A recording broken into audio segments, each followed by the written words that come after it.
Hello Internet, and welcome to the channel, where today we're stomping, rolling, and blasting our way through one of the most legendary real-time strategy franchises of all time. That's right, we are diving headfirst into the Tiberium-scarred battlefields of Command and Conquer to rank the 10 most iconic, powerful, and downright epic vehicle units to ever grace the screen. From the stalwart defenders of the Global Defense Initiative to the fanatical legions of the Brotherhood of Nod, and even the otherworldly invaders known as the Scrin, we've seen some truly incredible war machines that have defined entire strategies and left craters in our collective memories. So, power up your war factories and get your build queues ready because this is going to be one explosive ride. Now before you unleash your flame tanks in the comments, let's lay down our rules of engagement. How do you even begin to rank such legendary units? Well, for this list we're looking at a few key metrics. First, raw power and battlefield presence. How much of a punch does it pack? Second, its versatility and strategic importance. Can it adapt or is it a one-trick pony? Third, its uniqueness. Does it bring something truly special to the table that no other unit can replicate? And finally, its legacy impact. How much did this vehicle define its faction and the games it appeared in? We're pulling from the core Tiberium saga, specifically focusing on the incredible rosters from Tiberian Sun, Tiberium Wars, and the Kane's Wrath expansion, as they represent the peak of this universe's vehicular warfare. So whether you're a GDI commander who believes might makes right, a loyal Nod follower who prefers stealth and sabotage, or a Scrin overlord who just wants to see the world harvested, there's a vehicle on this list for you. We'll be analyzing their strengths, their weaknesses, and the sheer terror they inspire when you see them rolling over the horizon toward your base. This isn't just a list, it's a strategic deep dive, a nostalgic celebration, and maybe, just maybe, a theory on which piece of hardware is truly the king of the battlefield. Are you ready? Let's get this countdown rolling. Kicking off our list at number 10 is a unit that proves you don't need to be the biggest to be one of the baddest, the GDI Wolverine from Tiberian Sun. Now, in a world of giant mechs and earth-shaking tanks, a Lightwalker might seem a bit underwhelming. But that's where you'd be wrong. The Wolverine is the textbook definition of a specialized tool, and its job is simple. Turn infantry into a fine red mist.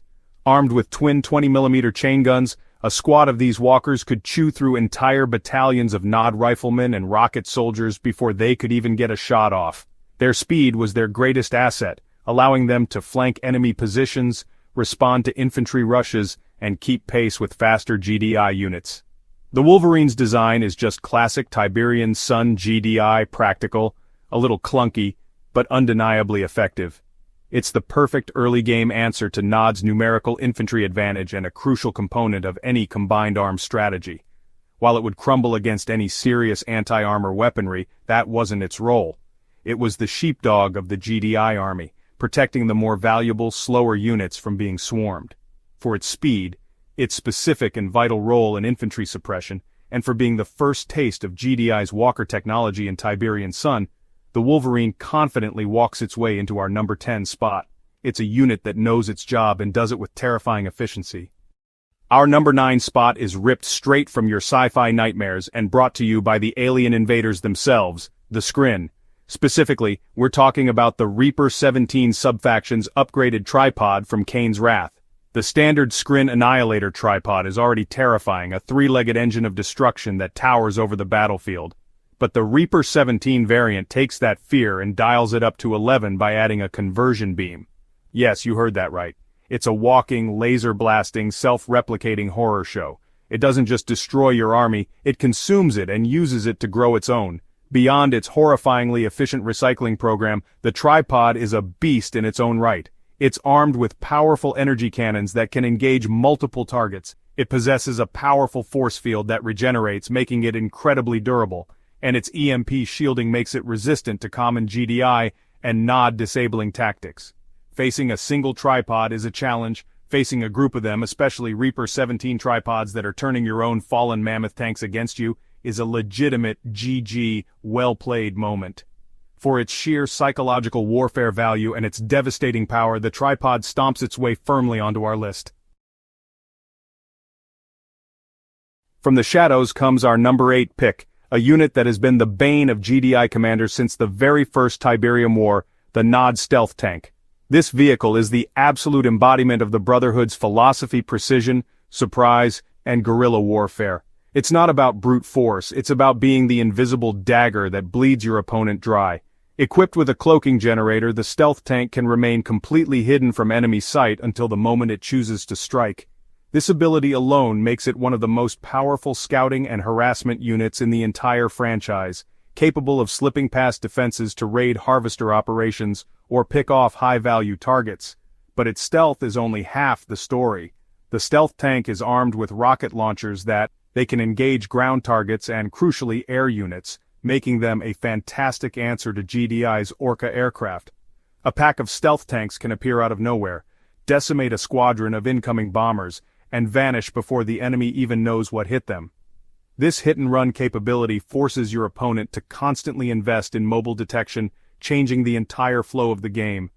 For its iconic status, its game-changing stealth mechanics, and its role as the ultimate tactical weapon, the stealth tank secures its spot as a legendary piece of NOD engineering.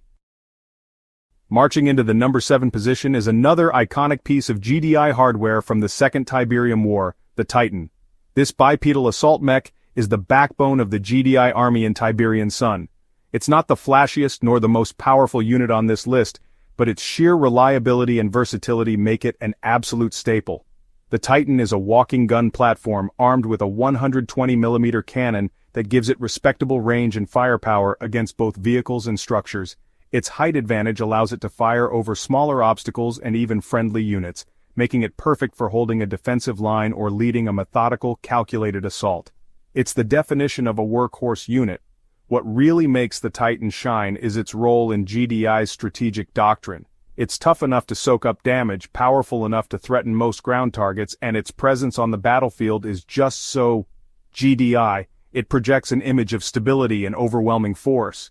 You see a line of Titans cresting a hill and you know you're in for a serious fight. It perfectly synergizes with units like the Wolverine, which screens for it, and the Juggernaut, which provides long-range support. It's the core of a GDI deathball, the steady, implacable advance that grinds the enemy down. For being the reliable all-purpose mech that defined an era of command and conquer, the Titan proudly stands tall at number 7. At number 6, we're bringing in the big guns, literally. It's the GDI Juggernaut, the mobile artillery platform that has been shelling NOD and Scrin positions into oblivion since Tiberium Wars. The Juggernaut takes the concept of long-range bombardment and puts it on legs. Its official designation is mobile artillery, but a more accurate name would be the reason your base is now a crater. Armed with 3 massive artillery cannons, a single Juggernaut can level enemy structures and decimate entrenched defensive positions from a distance well beyond the enemy's own range. Finding a safe spot to deploy these behemoths is key, as they need to set up before firing, but the payoff is immense. The true genius of the Juggernaut, however, lies in its synergy with the rest of the GDI arsenal. Its immense range requires a spotter, making units like zone troopers with their scanner packs or an eye-in-the-sky Orca absolutely essential. This encourages smart tactical play, but the ultimate combo? Pairing a Juggernaut with a sniper team. This allows the Juggernaut to fire a single high-powered bombardment shell with pinpoint accuracy anywhere the sniper can see. It's a devastating 1-2 punch that can decapitate an enemy army or cripple their base in a single shot. For its incredible range, its strategic depth, and its base-cracking power, the Juggernaut has earned its place as GDI's premier artillery piece. Sneaking into our top 5 is a NOD unit that perfectly blends artillery with subterfuge, the Spectre artillery from Kane's Wrath. On the surface, the Spectre seems like NOD's answer to the Juggernaut, a mobile long-range bombardment unit, and it is certainly good at that, lobbing powerful shells that can soften up or outright destroy enemy defenses from a safe distance. But this is the Brotherhood of NOD we're talking about. There's always a trick up their sleeve. The Spectre isn't just an artillery piece, it's a forward operating base for NOD's most insidious special forces. It can sit back and shell your front line while simultaneously inserting a covert team to blow up your power plants from within. This dual threat capability makes the Spectre an incredibly potent and unpredictable weapon, forcing opponents to defend on 2 fronts at once. For its unique blend of brute force and tactical cunning, the Spectre claims the number 5 spot. Striding into the number 4 position with righteous fury is the ultimate expression of Nod's military might and technological prowess, the Avatar Warmech. This isn't just a tank or a walker, it's a walking idol, a symbol of Kane's power made manifest. The Avatar is a terrifying presence on the battlefield even in its base form, equipped with a powerful obelisk laser that can, slice through the heaviest GDI armor. But its true and frankly terrifying potential is unlocked through its unique modular design. The Avatar can literally rip the weapons off of other Nod vehicles to upgrade itself. This is where the theory crafting and strategic depth come in. Do you sacrifice a flame tank to give it an anti-infantry and anti-structure flamethrower? Do you scavenge a stealth tank to add a stealth generator, creating a giant invisible death robot? Or do you add the beam cannon from an attack bike for extra anti-vehicle firepower? A fully upgraded Avatar, bristling with salvaged weaponry, is one of the single most powerful units in the game. It's a one-mech army. It really embodies the Nod philosophy of adaptation and ruthlessness, and the visual of it tearing a weapon from a friendly unit is just so perfectly, iconically Nod. For its sheer power, its menacing design, and its incredibly unique upgrade system, the Avatar is truly a weapon to believe in. Taking the bronze medal at number 3 is a unit so massive, so powerful, it has its own classification, the Epic unit. It is of course the GDI MARV, or Mammoth Armored Reclamation Vehicle. The MARV is less of a vehicle and more of a mobile fortress. It is the single largest and toughest ground unit in the entire Tiberium saga, a rolling behemoth that redefines what it means to be a super heavy tank. Its main weapon is a tri-barreled sonic cannon that utterly pulverizes anything in its path, but that's just the beginning. The MARV can be garrisoned with up to 4 different infantry squads, each one adding a unique turret to its chassis. This customization is what makes the MARV a strategic masterpiece. Do you load it with missile squads for anti-air and anti-vehicle defense, zone troopers for powerful railgun turrets, or maybe engineers to give the MARV a self-repair capability? And let's not forget its other function, reclamation. The MARV constantly harvests Tiberium just by driving over it, funding the very war it's fighting. It is a self-sustaining engine of destruction. Deploying a MARV is a declaration that the game is about to end one way or another. It is slow, it is expensive, but when it arrives on the battlefield, the earth literally shakes.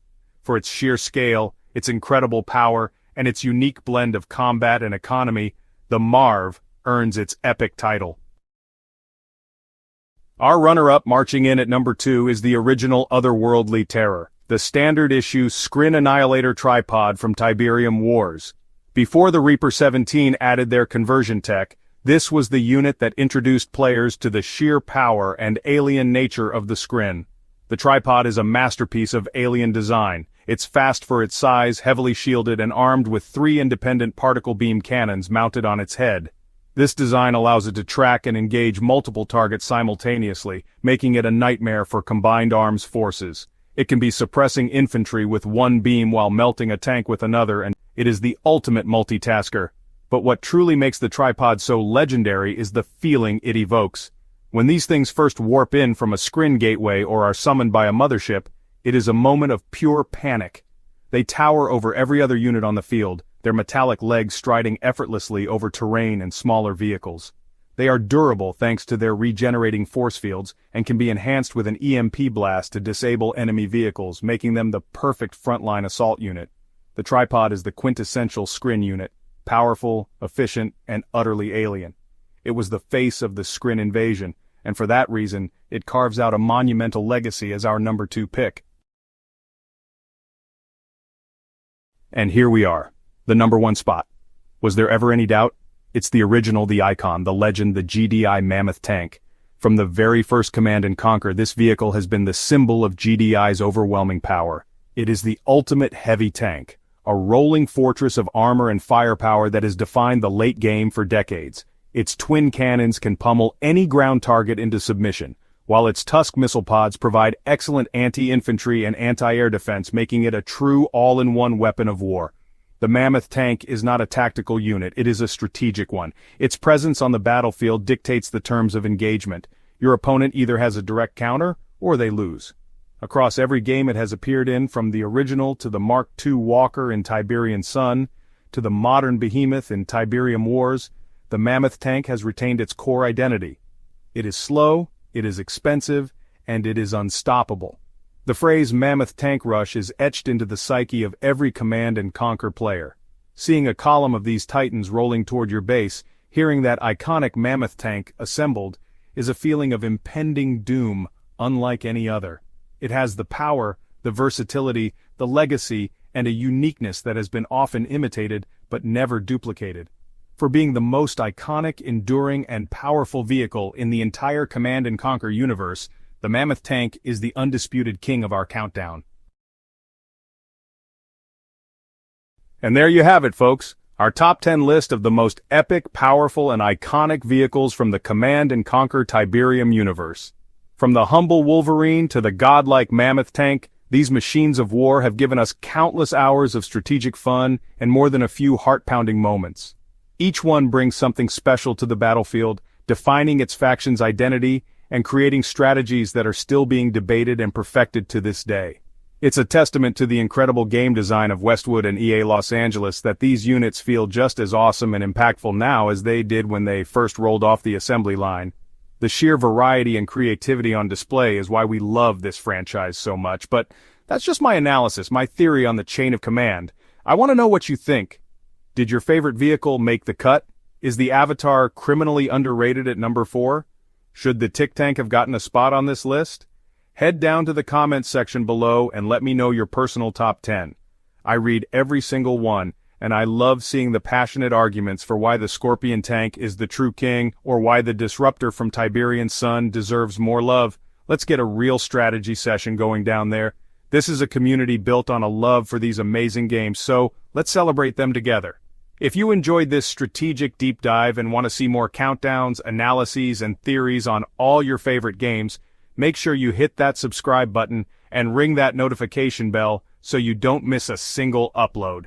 We've got a lot more content planned that you won't want to miss. A huge thank you to all of you for watching, for being a part of this community, and for sharing in this passion for gaming. But for now, that's just a theory, a game theory. Thanks for watching.